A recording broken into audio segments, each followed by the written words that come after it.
You think you live in a free country, when statistically, this is the most violent country on earth. More violent than the two other countries that come close, Scotland and Australia. And it's more than twice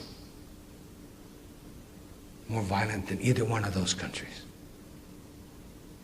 That is a statistical fact. So I don't go for the facades, man. I don't go for the Orwellian reality. I've only two concerns in my life: racism and freedom. I want to see freedom for my people in my lifetime, somewhere in the Western Hemisphere, whether it's in the Northwest Territories of Canada or somewhere high in the Andes. My people are going to be free. And we're going to stop Denver from celebrating Columbus. And we're going to stop Denver from celebrating Indian killers. You know? We're going to stop the United States of America from naming dehumanizing names and employing and paying caricatures. Columbus has to die. After 500 years, kill him! Kill Columbus! His legacy still lives. Columbus has to die. You know, it's because of Columbus that we are primitive. So let me tell you, I am a born-again primitive, and I am proud. And I am a born-again primitive.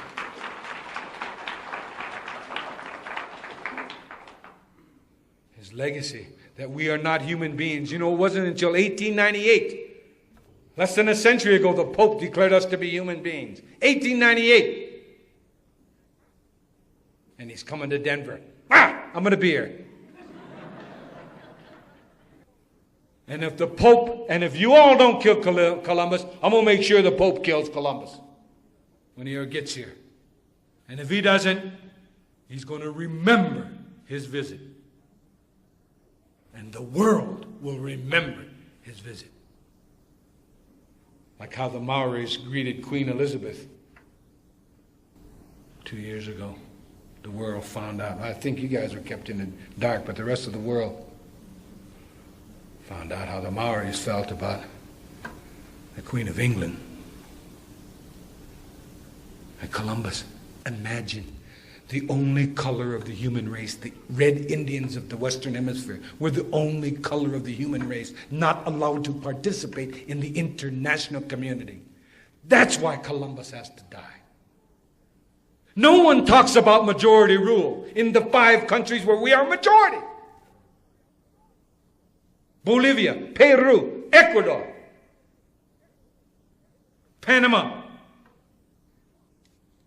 Colombia, Canada. Ostensibly in Canada, because 90% of the non-Indians live within 100 miles of the U.S. border. And guess who lives in the north? And we control it. Canada found that out last year. The Oka crisis that you were kept from.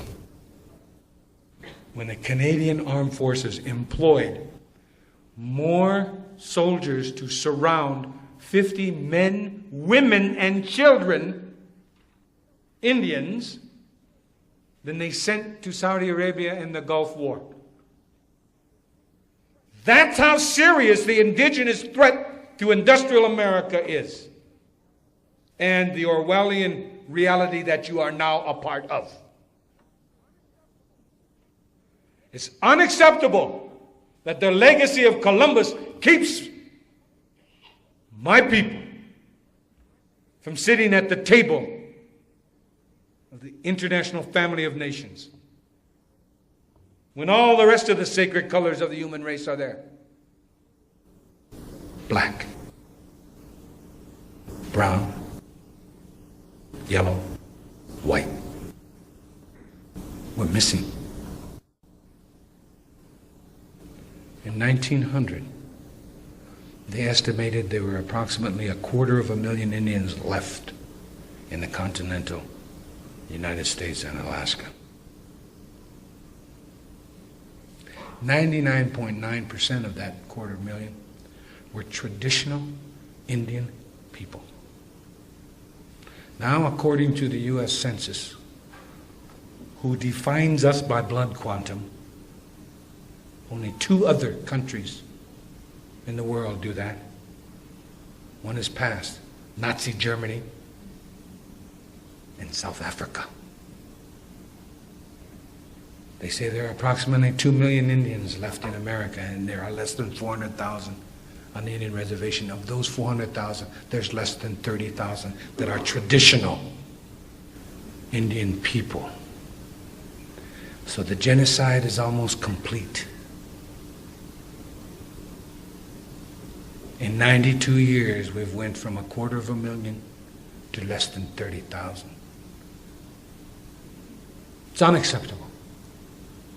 That is the Columbus legacy. To celebrate the first transatlantic slave trader is beyond me. Where are the black people, my allies? I was on the Poor People's March, man. I've been there in Washington, D.C. with you all. Where are my black brothers and sisters on this question? Columbus was the first transatlantic slave trader. But it was us, man, it was us. And this country and this city has the gall to celebrate it? And everyone knows he was a half a world off course. I mean, that's buffoonery, man. You can't be more off course than a half of a world. How can you celebrate a clown like that, man?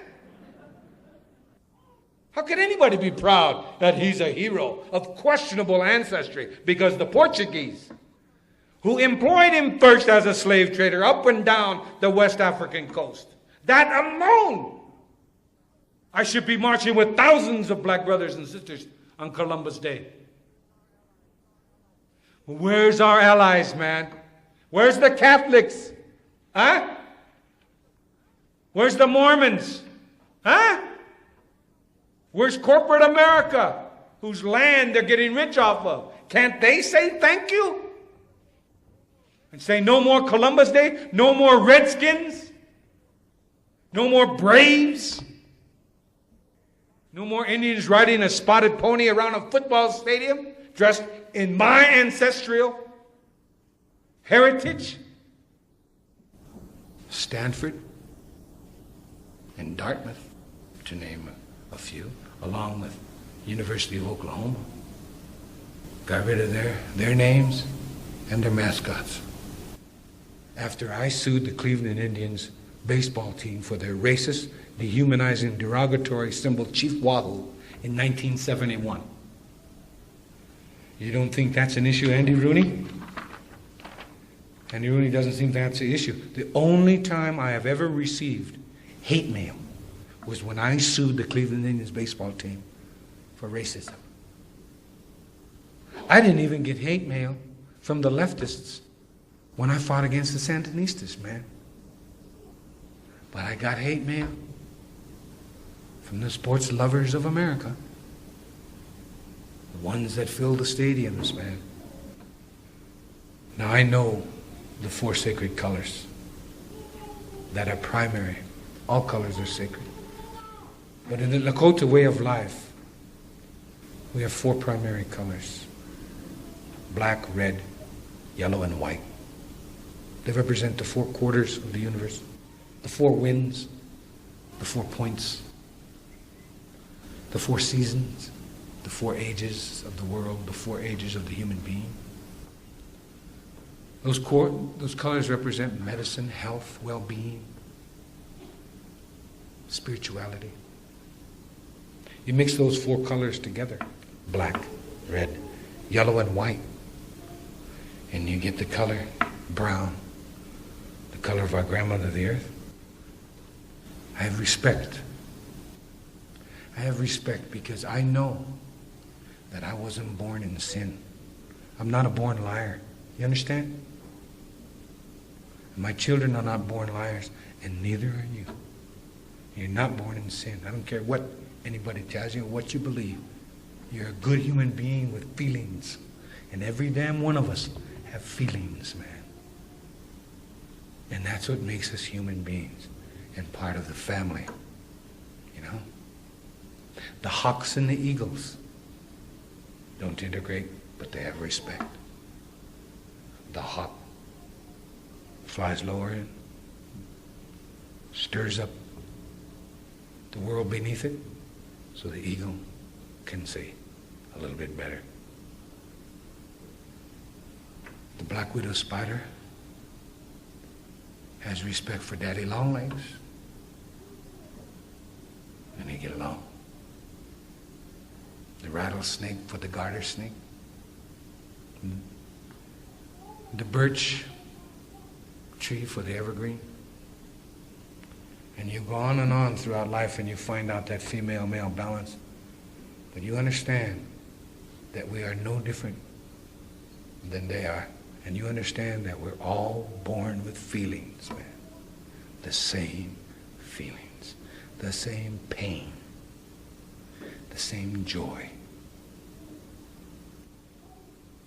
So again, in the words of Chief Seattle, tribe follows tribe and nation follows nation. It's like the waves of the sea. It's the order of nature, and regret is useless. Your time of decay may be distant, but it will surely come. For even the white man's God who walked and talked with him as friend with friend could not escape our common destiny.